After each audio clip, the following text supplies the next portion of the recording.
If you want to make a PDF editable format, I'll show you the easiest way to do it. First of all, open your Adobe Acrobat. In Adobe Acrobat, open the PDF. Then go to Tools. Under Tools, click on Edit PDF. Now your PDF already converted to editable. Now go ahead and edit your PDF just like this. You can also resize any image. You can also add more text to your PDF by clicking on Add Text and just go ahead and add your text. Here's another way to make a PDF editable. Open the PDF with Adobe Acrobat and then go to File.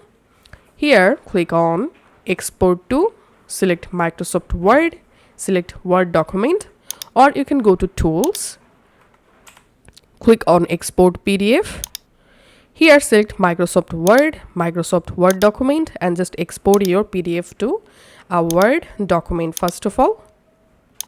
Once the document exported, go to your File Explorer, just open the document with your Microsoft Word, and now you can also edit the document just like this. That's it for now.